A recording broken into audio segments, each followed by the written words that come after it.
इसी तरह सोने में एहतलाम हो गया, चाहे वो फजर की नमाज पढ़ करके सोया, जोहर की नमाज पढ़ करके सोया, या घर में रात को 11-12 बजे सहरी से पहले सोया या सहरी करने के बाद सोया, तो जब भी सो गया और सोने की हालत में अगर एहतलाम हो गया तो वो उठकर पहली फुर्सत में गुस्ल करके पाक हो जाए, क्योंकि नापाकी की हालत में ज्यादा देर रहने से या घर में रहने से अल्लाह की रहमत के फरिश्ते नहीं आते।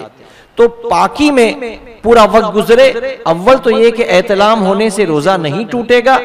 अगर उसने दिन भर नहीं नहाया, पूरा दिन उसने नापाकी में रह करके अपनी नमाजें भी कजा कर दी, तो नमाजें कजा करने का वबाल है कि उसने नमाजें कजा की, ये हराम हो जाएगा। लेकिन अगर रोजा भी रख लिया और गुस्ल नहीं किया तब भी उसका रोजा माना जाएगा। लेकिन इस बात को जहन में रखें कि अल्लाह तबारक व तआला को ऐसे आदमी से कोई सरोकार नहीं जो भूखा रहे, बल्कि रोजा तो अल्लाह की रजा के लिए हो। रोजे में सिर्फ आंख का, पेट का रोजा नहीं, बल्कि आंखों का रोजा, कान का रोजा, जुबान का रोजा, हाथों का रोजा, ये खास लोगों का रोजा है। तो अल्लाह ताला हमें खास रोजेदार बनाए और खास लोगों के रोजेदारों में हमें शामिल फरमाए। तो निगाहों का भी रोजा हो, हाथ का भी रोजा हो, जुबान का भी रोजा हो, तो इन तमाम चीजों के रोजे के साथ हम अपनी जिंदगी गुजारें, रमजान शरीफ गुजारें। तो अगर किसी को सोते हुए एहतलाम हो गया तो उससे भी रोजा नहीं टूटेगा। अब ज़िम्नन एक बात अर्ज कर दूं कि अमूमन रमजान शरीफ के दिनों में लोग, बहुत सी मस्जिद के ट्रस्टीज अपनी मस्जिद के दरवाजे आम लोगों के लिए खोल देते हैं। लोग सुबह सुबह अपनी जॉब पर आते हैं और 10-11 बजे तक ऑफिस में काम किया, 12 बजे तक काम किया, फिर मस्जिद में आ जाते हैं। मस्जिद में आके जोहर पढ़ लिया और किसी सेहन में जाकर के वो सो जाते हैं। वो लंच टाइम को इस तरह इस्तेमाल करते हैं कि मस्जिद की चटाई पर या मस्जिद के सेहन में जाकर के सो जाते हैं। तो अब यहाँ एक बात याद रखें कि जो मस्जिद है ये अल्लाह तबारक व तआला का घर है। हालांकि रब तबारक व तआला घर से पाक है, जिस्म जिस्मानियात से घर से पाक है, लेकिन एक डिसिप्लिन हमको बताई गई। तो मस्जिद अल्लाह का घर है, इस घर का अदब करना हम पर लाजिम है। हदीस मुबारका का मफहूम है कि मस्जिद का जो कचरा है, मस्जिद का कचरा क्या निकलता है? वही चटाई के टुकड़े, धूल मिट्टी, तागे, यही मस्जिद का कचरा है।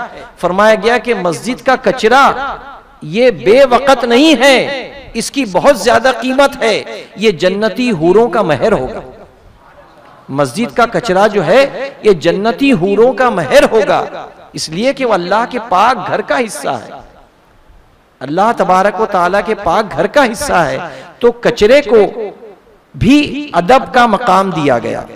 चे जाए कि हम में बहुत से भाई मस्जिद में आकर मस्जिद की चटाई पर सो जाते हैं और रोजे की हालत में या आम दिनों में पेट के बल सोना यह नाजायज है। फरमाया गया पेट के बल एक शख्स सो रहा था, सैयदना उमर इब्न खत्ताब, सैयदना फारूक आजम रज़ी अल्लाह तबारक व तआला तशरीफ लाए और आपने अपनी पैर की ठोकर मारी उसे और फरमाया पलट कर सो। इस तरह पेट के बल सोना जहन्नमियों का तरीका है। तो पेट के बल नहीं, सीने के बल नहीं सोना चाहिए।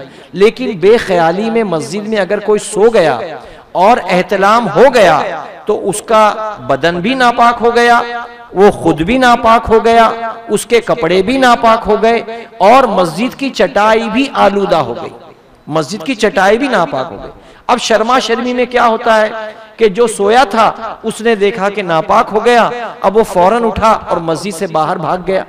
हालांकि होना ये चाहिए कि वो उठ करके अपनी जगह तयम्मुम करे, चटाई उठाकर, कारपेट उठाकर नीचे की जो मिट्टी है उससे पहले तयम्मुम करे, वरना जितने कदम मस्जिद में चलेगा हर कदम पर उसको गुनाह मिलेगा। लेकिन अगर बैठी जगह पर उसने चटाई हटाकर पाक मिट्टी से तयम्मुम कर लिया, अब तयम्मुम करने के बाद फिर वो मस्जिद के खादिम को इत्तला दे कि मैं फलानी जगह सो रहा था और मेरे बदन से गंदगी का इखराज हुआ और जमीन की मस्जिद की चटाई या जमीन का इतना हिस्सा उससे आलूदा हो गया, गंदा हो गया, अब वो इत्तला देकर के मस्जिद से बाहर चला जाए गुस्ल करने के लिए, अब मस्जिद के खादिम पर लाजिम है कि वो जगह को शरीयत के मुताबिक पाक करे, वरना जब जब वहां कोई नमाज पढ़ेगा वो नापाक जगह पर नमाज होने की वजह से उसकी नमाज पर उसका असर होगा। तो इसलिए ज़िम्नन बात आ गई, तो अर्ज ये करना था कि एहतलाम होने से भी रोजा नहीं टूटता।